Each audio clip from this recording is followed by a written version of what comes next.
बहुत पुरानी कहावत है, एक बड़ी पुरानी कहावत है दुष्यंत जी, अगर आप किसी पर एक उंगली उठाते हैं ना, 4 उंगली आपकी तरफ होती है। फिर देख लीजिए कि कांग्रेस में क्या हो रहा है, कितने सांसद, कितने नेता, कितने पुराने और बड़े नेता। पार्टी की बात होगी जो मतलब हम कांग्रेस की बात नहीं करें, मतलब हम आंख बंद कर लें, मंत्री हैं, आंख बंद कर लें, आंख बंद कर लें कि कांग्रेस के पुराने नेता जिन्होंने कांग्रेस को सरकार के समय मजबूत किया था, वो नेता पार्टी छोड़ रहे हैं, उनको नहीं देखे, आंखें बंद कर लें। सर, जिनके नेता उनके जा रहे, मैं उनसे भी पूछ रही हूँ, उनके जा रहे, मैं उनसे भी पूछ रही हूँ।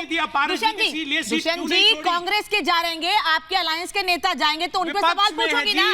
कांग्रेस पार्टी और आप जिनको कह रहे हैं, आप जिनको कह रहे हैं, सुनिए, पार्टी को जवाब देना है। आपके अलायंस के नेता जिनको कह रहे हैं, जिनको कह रहे हैं ये फूटे हुए कारतूस हैं, वही उनको अपनी ओर लेने की कोशिश कर रहे हैं। आरजेडी ने पशुपति पारस के अलग होने से पहले कह दिया हमारे साथ आ जाओ, क्यों नहीं दिया? नहीं तो आप सवाल नहीं सुनेंगे तो मैं जवाब पूछूंगी नहीं आपसे। क्या आपकी सरकार की नाकामयाबी है?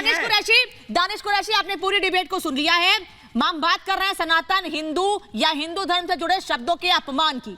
आखिर क्यों बार बार अलायंस के नेता ऐसे शब्द इस्तेमाल कर रहे हैं, ऐसे बयान दे रहे हैं, फिर माफी भी नहीं मांगते हैं, फिर सफाई देते हैं कि हमने ऐसा नहीं कहा था, मतलब गलत निकाल लिया गया उसका।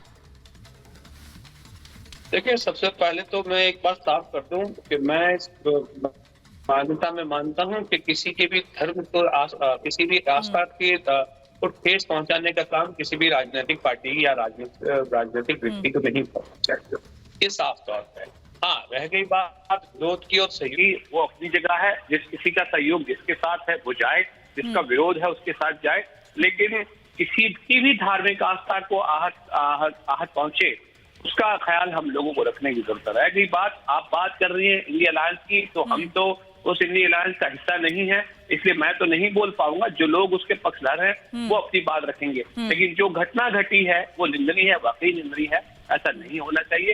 किसी की भी आस्था को ठेस पहुंचती है, ये हमारे देश में पहले नहीं हुआ और हम देख रहे हैं कि मुसलसल पिछले 10 सालों में ये बढ़ता जा रहा है। इसको रोकने की जरूरत है, क्योंकि जो रेडिकलाइजेशन। तो इन जी आ रही हूँ, आप बिल्कुल ठीक बात कह रहे हैं, लेकिन बार बार शब्दों का इस्तेमाल करना, और आज जो बेंगलोर में हुआ, आज क्या बल्कि 17 तारीख को बेंगलोर में जो हुआ, उसके बाद आज जो हंगामा हुआ, लोग कह रहे हैं हनुमान चालीसा तक पढ़ने से रोका जा रहा है। मैनिफेस्टो में भी इस बात का जिक्र था कि बजरंग दल को बैन कर देंगे, कांग्रेस ने सरकार आने से पहले मैनिफेस्टो में ये बात कह दी थी। तो बार बार आप उसी लाइन पे आगे बढ़ रहे हैं, फिर आप कह रहे हैं हमको टारगेट किया जा रहा है, ये गलत नहीं है? देखिए, मैं आपको यही कह रहा हूँ, आपने मेरी पूरी बात सुनी होती तो मैं आपको बताता कि पूरे देश में जिस तरीके का माहौल बना है, अकेले बेंगलोर की बात नहीं है, बेंगलोर की जो घटना घटी है वो तो आज आपके सामने है। अभी 2 दिन पहले देखिए, 2 दिन पहले गुजरात के अहमदाबाद की गुजरात यूनिवर्सिटी में क्या हुआ, उसमें आप देख लीजिए, वहां भी अलग तरीके का एक क्लैश है। एक तरफ रमजान का महीना था, उसमें इबादत का मामला चला, तो दूसरी तरफ जो संगठन है, जो लोग वहां पर हंगामा मचा रहे, वो यहाँ ये हंगामा मचा रहे थे कि भैया नमाज बंद करिए। तो ये जो बढ़ रहा है देश में, डिस्टेंस बढ़ रहा है, ये प्रॉब्लमैटिक है और मुझे लगता है कि इसका एक सामूहिक सब मिल के सोल्यूशन निकालना जरूरी है, वरना ये देश की जो एकता जो है वो कहीं न कहीं उसको खंडित कर रहे हैं ये राजनीतिक लोग। मैं इसी से तुहिन जी से सवाल लूंगी। तुहिन जी, फिर एक साथ होकर ऐसी समस्या का समाधान निकालेंगे कैसे? एक तरफ तो एक ही धर्म को बार बार टारगेट किया जाता है, फिर समाधान निकलेगा कैसे?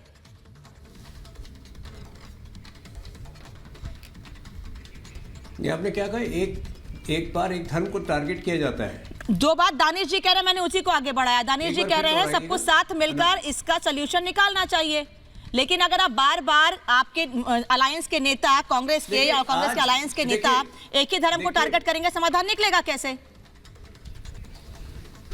नहीं, देखिए, अगर ये जो मुझे ताज्जुब होता है कांग्रेसियों पर, जो बार बार कहते हैं कि 20 साल राजनीति में आने के बाद भी वो राहुल गांधी को डिफेंड करते हैं, कहते हैं कि उनके शब्दों का चयन गलत था। अरे राजनीति जो है वो शब्दों का ही खेल है, तो अगर 20 साल में कोई व्यक्ति जो है अपने सही शब्दों का चयन नहीं कर पा रहा तो उसको निकालिए राजनीति से। क्यों आप जो है रोज ऐसी चीजों को डिफेंड कर रहे हैं? ये सवाल मेरा कांग्रेसियों से है।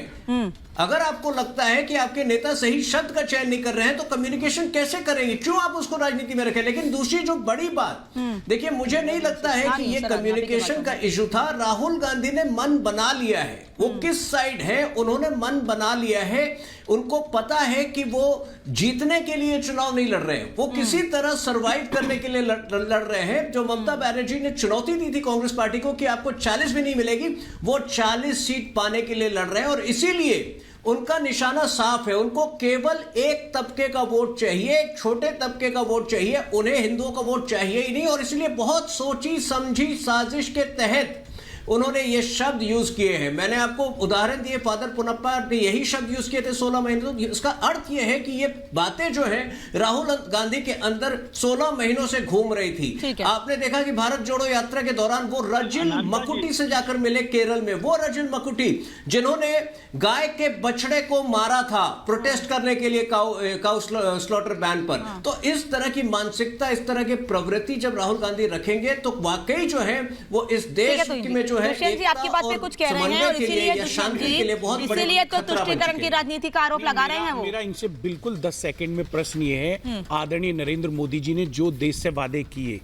चाहे वो महंगाई हो, भ्रष्टाचार हो, सारे के सारे विफल हो गए। 2022 तक आपने किसान की आय दुगनी करने का वादा किया, आज भी किसान बैठा हुआ है। आप मोदी जी को बदल के राजनाथ जी को प्रधानमंत्री क्यों नहीं बना देते? आपसे प्रश्न है भाई साहब। आप राहुल गांधी और कांग्रेस के ऊपर तो प्रश्न पूछते हैं, आप भी तो जवाब गांधी की तुलना प्रधानमंत्री से कर रहे हैं। क्यों नहीं करेंगे? हमारे नेता वो हैं, इनके नेता वो हैं, प्रधानमंत्री जवाब तो देना पड़ेगा। प्रधानमंत्री आपके नहीं है, पीएम आपके नहीं है, तो आप भी तो देश के नागरिक हैं। लेकिन वो संसदीय दल को जो प्रतिनिधित्व करती है वो भारतीय जनता पार्टी का संसदीय दल है। प्रश्न इनके ऊपर भी जाता है। राहुल गांधी के ऊपर 4 सवाल कर दोगे, 10 कर दोगे, पूछने वाला नहीं है। आपका कौन सा वादा पूरा हो गया भैया? 100 स्मार्ट सिटी बन गया क्या? 2 करोड़ लोगों को नौकरी मिल गया क्या? एक तो मुझे बता दीजिए 2013 से और आज तक जब से कैंपेनिंग आपने शुरू करी है, कोई एक वादा पूरा नहीं किया। स्मार्ट सिटी, स्मार्ट विलेज, आपने पूछा सवाल, तो सही मेरा भाई उत्तर सुनिए। हाँ तो जी नहीं, स्मार्ट विलेज आप जाइए दिल्ली के बाहर। अच्छा देखिए, अब तो जाते नहीं है। दुष्यंत नागर, क्या ये सब बताता हूं मैं, दुष्यंत नागर, क्या ये बातें पूरी हुई हैं अलायंस की ओर से? क्या कांग्रेस की ओर से ये बातें पूरी हुई हैं कि जो मंदिर जाकर ये बताया गया कि हम हिंदू हैं, ये दिखाया गया कि हम सब धर्मों को साथ लेकर चलते हैं, हम कैमरे के लिए काम नहीं करते हैं, क्या ये बातें पूरी की गई कांग्रेस की ओर से? देखिए, आप वादे की बात कह रहे हैं तो अपने तरफ भी देखिए ना सर। जो दल आज विपक्ष में खड़े हैं वो जनता के उन्नयन के लिए, जनता की समस्याओं के लिए, जनता से जुड़े मुद्दों के लिए राजनीति करते हैं। ये कौन सा मुद्दा है? पिछड़ों को समुचित हक दिलाने का संकल्प अगर किसी ने लिया है तो इंडिया अलायंस ने लिया है। ओबीसी वर्ग को आज नौकरियों में पूर्ण रूप से भागीदारी नहीं मिल रही है। किसान की आय दुगनी करने के लिए एमएसपी की गारंटी देने का काम अगर किया है किसानों को, तो वो इंडिया अलायंस के लोगों ने किया है। भारतीय जनता पार्टी तो किसान का नाम आएगा, गुमसुम हो जाते हैं, जवाब नहीं देते हैं। इनको ये भी बोलना और उनको दिल्ली तक आने के लिए तुष्टीकरण की राजनीति करने का काम भी हमारे अलायंस के नेताओं ने किया है, हमारी पार्टी के नेताओं ने किया है। जनता पार्टी की सरकार के दौरान किसान को दिल्ली आने का अधिकार। बात को भी एक्सेप्ट कीजिए जो मैं कह रही हूँ, मैं प्रज्ञा जी से जवाब ले रही हूँ इस पर। इनको ये बात भी स्वीकार करनी चाहिए कि तुष्टीकरण की राजनीति भी हम करते हैं, वोट बैंक की राजनीति भी हम करते हैं, और एक ही धर्म पर बार बार बयान देना ये भी हमारी आदत है।